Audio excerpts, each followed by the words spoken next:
महत्वपूर्ण है। और विषय चाहे हो ना हो, हम सभी हिंदू हैं। हिंदुस्तान, हिंदू का मतलब ऐसे नहीं हिंदू धर्म, हिंदू का यदि व्यापक करते हैं तो वो सब लोग जो हिंदुस्तान में रहते हैं, जो हिंदुस्तान की इस भूमि से प्रेम करते हैं, जो संस्कार के रूप में यहां से जुड़े हुए हैं, वो प्रवासी भारतीय भी हिंदू हैं। तो आप सभी हिंदू हैं, चाहे किसी भी जाति धर्म संप्रदाय से अपन संबंधित रखते हो, वो सभी लोग जो हिंदुस्तान में रहते हैं वो सभी क्या है? हिंदू हैं। और याद रखना, जो अपने देश का नहीं हो सकता वो क्या किसी और का हो सकता है क्या भाई? नहीं हो सकता। तो कुछ बातें अपन करेंगे अब हिंदी दिवस के संदर्भ में। किसके संदर्भ में? हिंदी दिवस के संदर्भ में। देखो आप सभी को पता है कि भारतीय हिंदी दिवस, भारतीय हिंदी दिवस जो है वो मनाया जाता है कितनी तारीख को जी? 14 सितंबर को।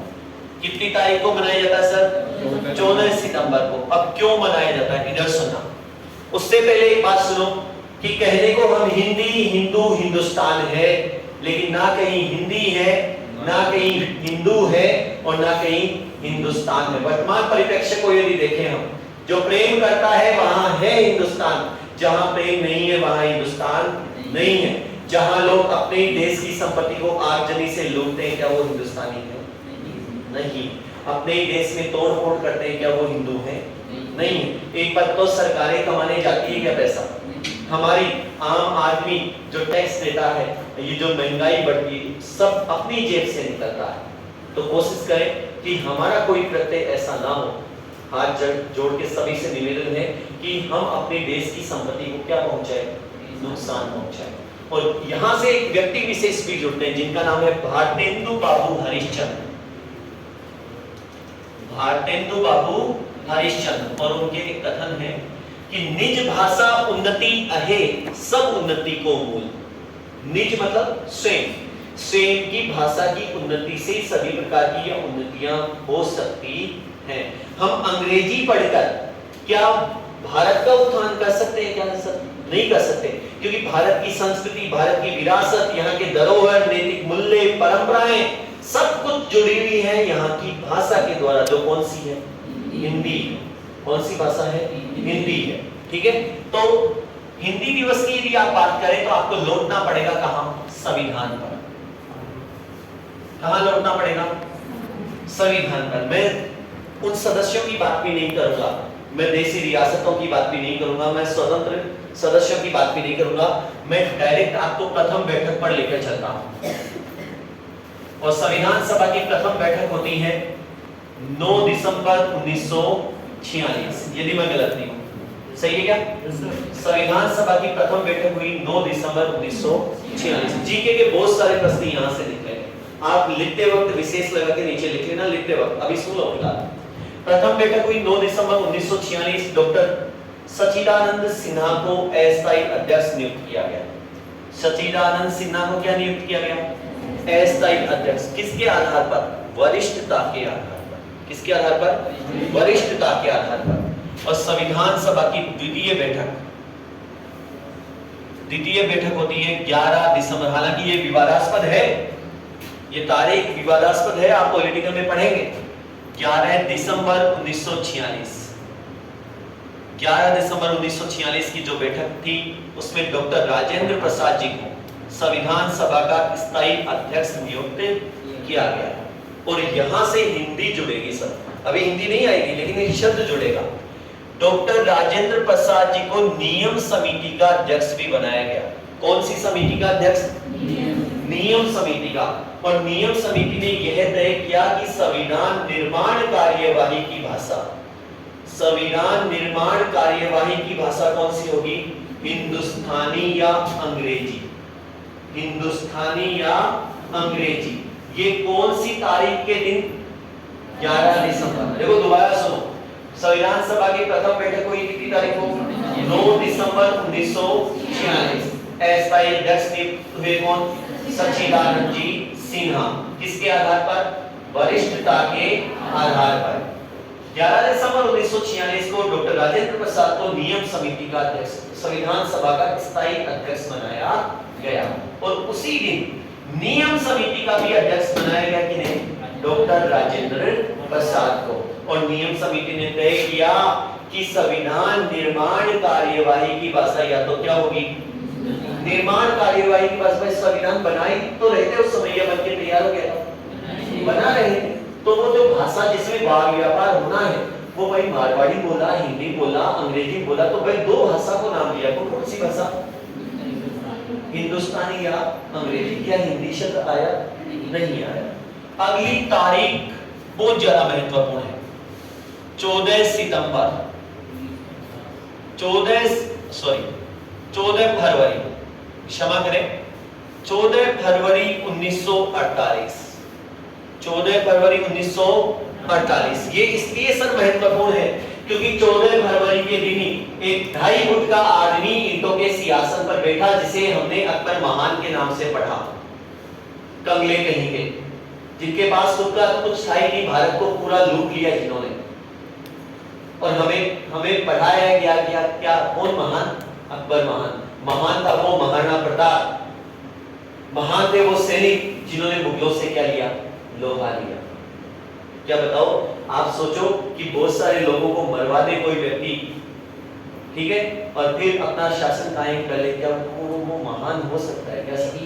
मेरे हिसाब से तो वो महान नहीं हो सकता। तो 14 फरवरी के दिन ये कंगला आदमी कालीन जोर में ईंटों के सिंहासन पर बैठा था।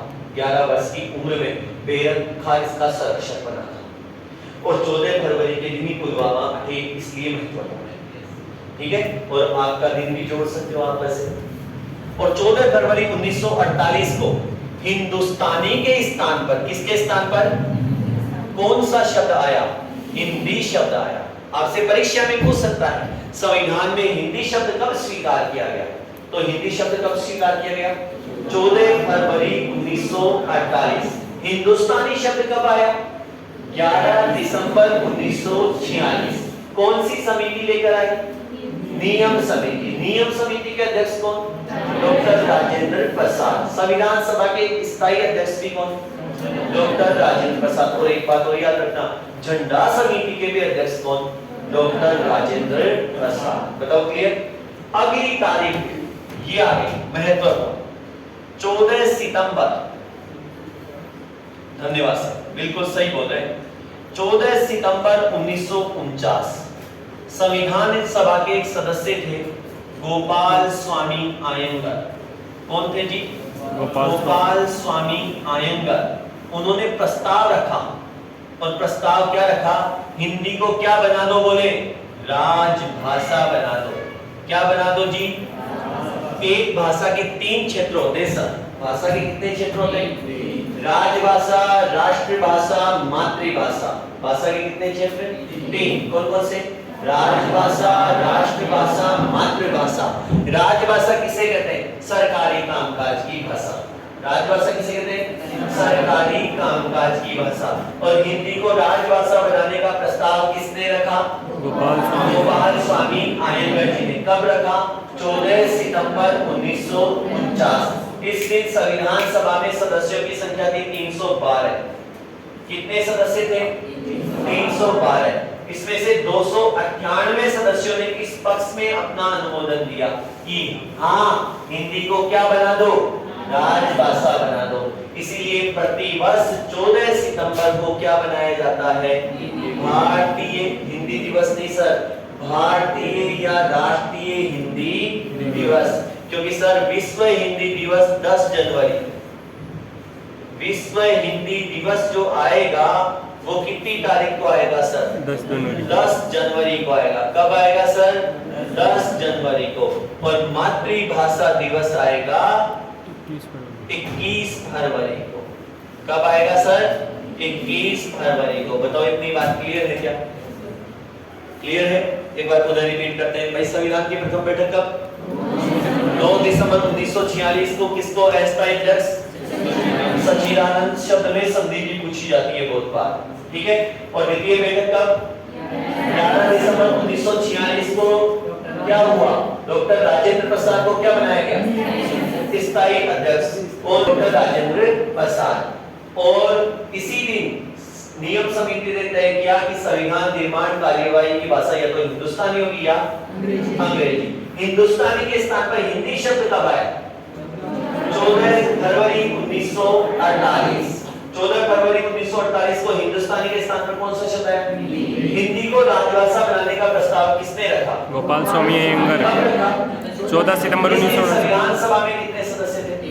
कितने सदस्यों ने पक्ष में अनुमोदन किया? 298। इसलिए प्रतिवर्ष 14 सितंबर को भारतीय हिंदी दिवस मनाया जाता है। अब एक विडंबना इस देश की, सोच के देखना, कोई भी हाई कोर्ट, उच्च न्यायालय, उच्चतम न्यायालय ऐसा नहीं है जिसमें किसी मुस्लिम को कोई सजा सुनाई जाए वो हिंदी में सुनाई जाए, अंग्रेजी में ही सुनाई जाती है। डिबेट पूरी चलती है किसमें? अंग्रेजी। क्या कारण है? और ये कारण ये है सर, भारत भाषा अधिनियम, भारत भाषा अधिनियम 1963, भारत भाषा अधिनियम 1963, भारत भाषा अधिनियम 1963 ने ऐसे समय के लिए हिंदी के साथ अंग्रेजी को भी राजभाषा के पद पर बिठा दिया। वर्तमान समय में राजभाषा के पद पर कितनी भाषाएं आसीन हैं? 2, हिंदी और अंग्रेजी। इसलिए याद रखना, जो अपनों का नहीं हुआ वो किसी का नहीं हो सकता। यदि आप उन्नति करना चाहते हैं अपने देश की, अपने क्षेत्र विशेष की, तो आपको अपनी भाषा को साथ में लेकर चलना पड़ेगा, क्योंकि निज भाषा उन्नति अहे सब उन्नति को मूल। धन्यवाद। राम राम।